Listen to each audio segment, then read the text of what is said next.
You are now listening to the IELTS podcast. Hello there. Hope it's all going good. Thanks for downloading the podcast again. In this episode, we're going to look at the listening exam, the listening part of the exam. It's divided into three parts, this podcast. First, we're going to look at quickly, just a brief overview of the exam. That'll take about 2 or 3 minutes. Then we're going to look at specific tips to help you improve, to help you score higher.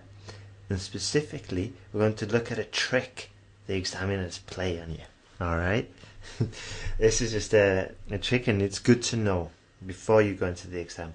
Then, in the third part of the podcast, we're going to look at improvements, or how to improve your general listening skills. Specifically, why it's difficult to understand native speakers. Why sometimes it just sounds like a block of sound and you cannot distinguish any words with what they're saying. Okay? And this is a vital skill. So, with no further ado, let's get cracking. Now then, the listening exam. It's going to be divided into 4 parts. In the first part, you'll have the dialogue. And this is usually an informal or semi-informal conversation between 2 people. Okay? Semi-informal will mean it's like not a professional situation. Maybe it's a student and a librarian or something like that. Maybe they're asking about books or whatever. Okay? Another example, it might be somebody making a complaint, making a booking for a restaurant, or just simply asking about some concert, some event or something like that. Okay? This is the easiest section of the exam. Now, section number 2 is a monologue. One person speaking. Maybe it's a discussion, maybe they're giving instructions, maybe they're describing rules or procedures to follow. This is slightly harder because as we go through the exam, it generally gets, it will get more difficult. Now, number 3, usually related to education or training, and this is a conversation with up to about 4 speakers. It's probably going to be more formal, and you can expect the conversation to be about education, like I said before. So you can expect to hear teachers, students, and authority. Okay? The key here, for speakers speaking, you need to be able to follow the conversation. Okay? This is where watching television with subtitles, or even better, listening to the radio, helps. Especially if it's one of those programs where they're debating. Now, number 4 is the monologue. This is the most difficult part of the exam. So, do not be disheartened or discouraged if you're having a lot of difficulty with this. Okay? Like I said, if you've scored well on the first 3 sections and you score pretty bad on the monologue, on the section 4, you can still get a band 7. So, attempt it. Don't get discouraged. Don't lose confidence or whatever. But expect it to be a lot harder than the other sections, especially the first section. So, that's a brief overview. In another podcast, I'll go into more detail about the gap fills, the sentence completion, all those kind of exercises for the listening exam. Alright? Now, let's get on to the tips. Specifically, the tip about examiners tricking the students. It sounds quite harsh, but it's not that harsh. That's the tip number 9. Anyway, tip number 1. What you need to know is that the IELTS test isn't like other tests. In this English exam, in this English listening section, you only get to listen to the exam once. Okay? You only get to hear the recording once. Yeah? Doesn't sound like a serious issue. Yeah, once, no problem. That's not bad at all. But you need to get used to listening to the information and putting it down, because you've got no second chance. The best way to get over this is just to do practice tests. Boring advice, I know. It's not advice you want to hear, but you need to do at least 10 practice tests before you go into the exam. Okay? Tip number 2. Keep your concentration. Okay? If you've got what's called a monkey mind, all right, you need to get that under control. Okay? You need to keep your concentration for 30 minutes. You need to concentrate on the sequence of answers, and avoid any panic. Okay? If you've got a monkey mind that just goes off on random topics, say you're listening to an examiner or a worker or a friend, and suddenly, pop, you start thinking about food, what you're going to eat tonight, or if Manchester City won. You need to get that under control. I'll let Google answer that. Just go to Google concentration tips. It'll come up with stuff like meditation, diet and all that, but you need to get that under control. Okay. Tip number 3. If you miss an answer, don't panic. Okay? Worst thing you can do is get into a panic. So, if you miss that answer, just keep listening for the next answer. Okay? Keep track. Don't lose where you are. Keep following it and just move on. Okay? If you've got your concentration under control, it shouldn't happen that often, but don't worry. Yeah, just keep going. Keep working through. Okay? Now, number 4. As soon as you hear the answer, write it immediately onto the questions sheet. Okay? Answer the questions as you're listening. Now, this is quite a difficult skill, especially for guys, I think. But because some people say that guys cannot do 2 things at once. I don't know. Personally, for me, that's the case. I find it difficult to do 2 things at once. But for the listening exam, you need this skill. You need to be able to write and listen at the same time. Okay? Maintain them both. It goes back to concentration. So, get this skill under control. A good way to do this is through transcribing. I'll come back to transcribing in a second. But yeah, so you write your answers immediately on the question sheet, write them down as you're listening, then afterwards you transfer them to your answer sheet. Alright? Okay. Tip number 5. Read the questions between starting each section. Now, when you're reading the questions between starting each section, what you need to do is ask yourself, who's going to speak? Is it going to be a policeman, a woman, a boy, a child, a kid, whatever? Yeah? Even though boys, child, kids are the same. Okay, you need to think who's going to be the person speaking. Alright? What's the topic? Are they talking about university or immigration? Yeah? And get your mind ready for some words that you can expect to hear. Now, this is a really good tip, the next one. It's part of tip 5, but it's ask yourself what specific information is required. Okay? Does the question ask you for a name of a building, a date, a place, a number? Okay? If you can guess what specific information, it's going to make it easier to keep an ear out for that. Okay? It's going to be easier to suddenly increase your concentration level when it comes around that. Okay?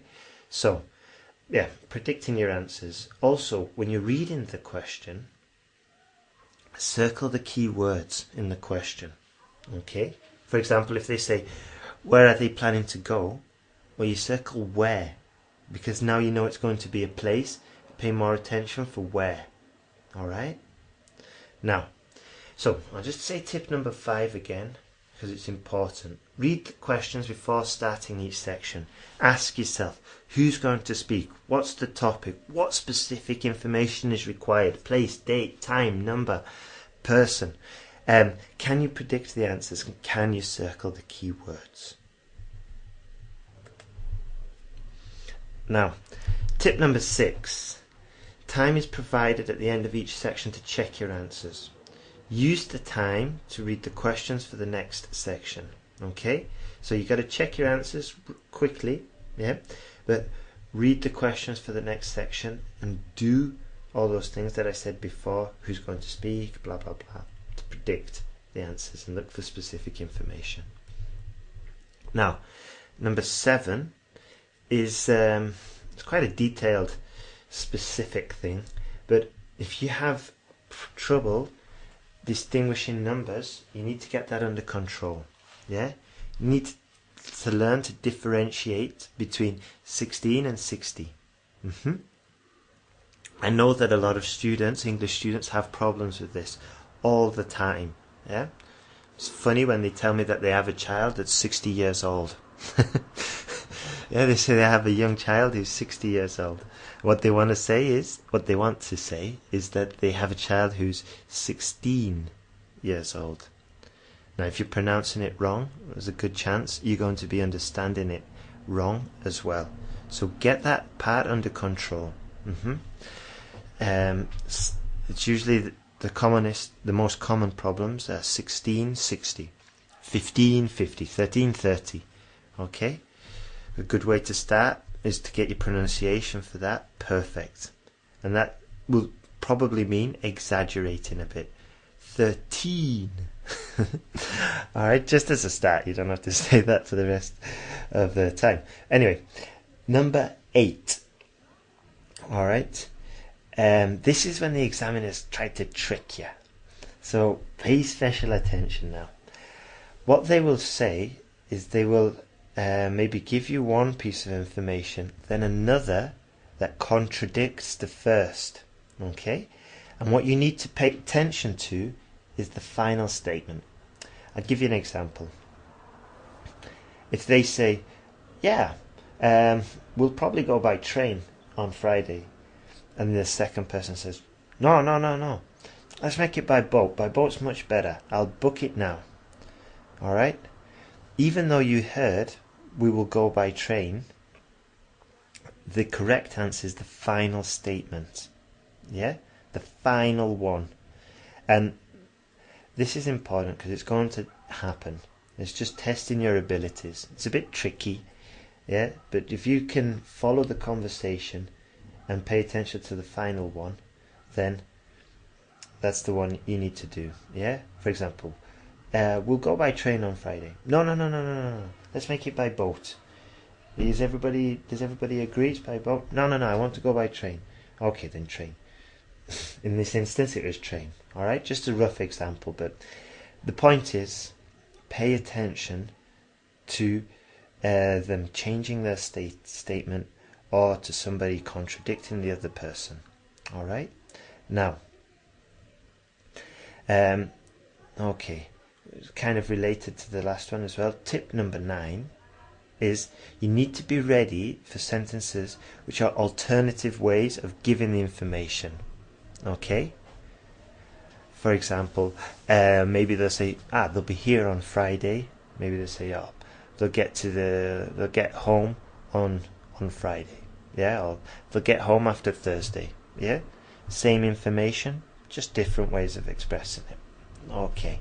Now, that was the 9th tip. Now we're going to go on to general listening skills.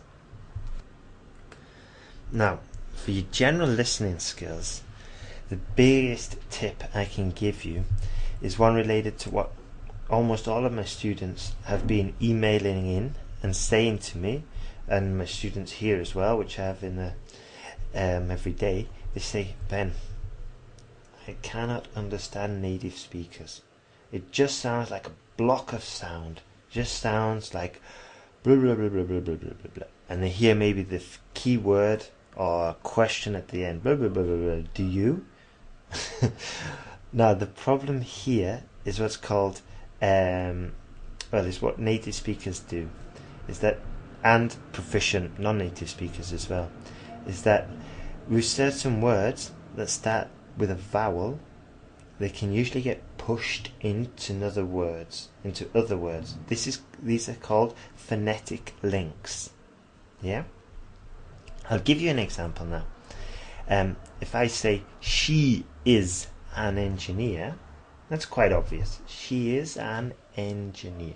Okay. Now, if I say it at a normal speed with another native speaker, I'll more than likely use the contraction and usually push it all together, so it sounds like she's an engineer. Alright? It's all pushed together, and it even transforms and it sounds like a Z. Yeah? She's an engineer. Now, this happens a lot. There's lots of words that start with vowels, obviously. I'll give you another example. He's an IT technician in our building. Altogether, he's an IT technician in our building. In that sentence, he is an IT technician in our old building. There, lots of words start with a vowel. And if the word before them ends in a consonant, it kind of gets all squished and pushed together, making it really difficult.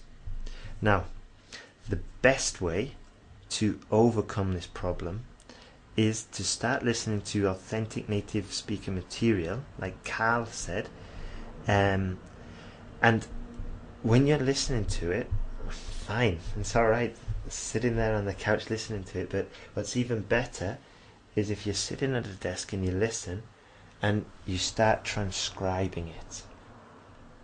Okay, listen to authentic material, transcribe it, and then what transcribe means, is writing down every word you hear when you're listening. Okay, this is a vital skill. Alright, this is going to improve your pronunciation, your grammar, your vocabulary. It's going to improve everything. It's the best way, and it's quite cost effective as well. So what you need to do is get your hands on podcasts or programs where you've got the script or the transcript of what was being said, and copy down everything, and then compare your copy with what the transcript says. And yeah, there's transcripts available for a lot of things. There's BBC 6 Minutes English. There is I've got transcripts for some of these podcasts as well. If you go to IELTSPodcast.com, you've got the transcripts there available for free. You can download those.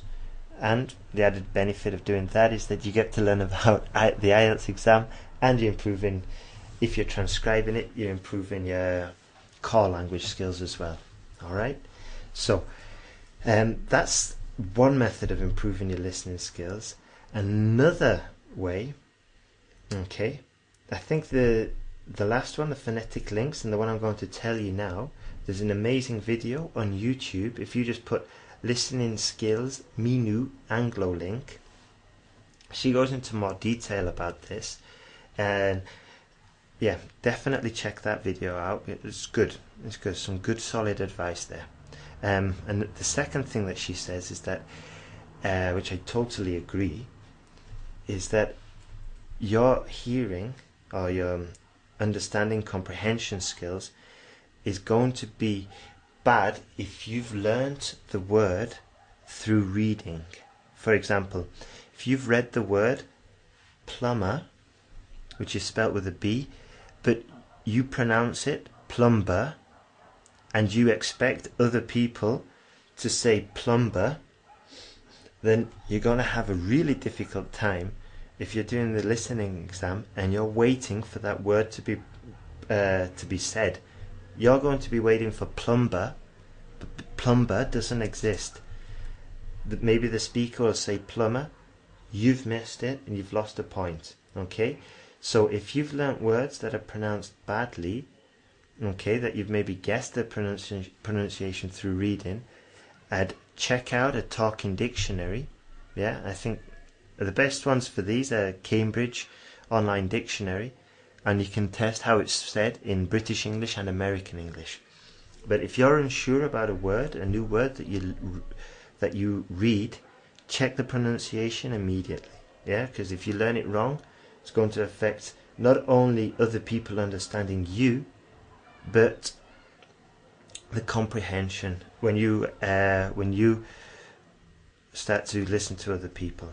Okay, so Now, I think that's everything. Thanks for all those reviews in iTunes. Keep them coming.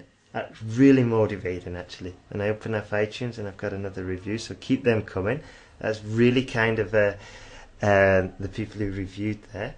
Remember, the transcripts are available. Remember to sign up as well. If you haven't signed up, you're missing out, because there's loads of tips that are sent to your inbox, I think on a weekly basis or something like that. All right, and remember, send me an email if there's anything on your mind. I cannot guarantee that I'll get back to it, but I usually do. All right, okay then. Well, take care and all the best. Remember to leave your email for updates and early access to new podcasts.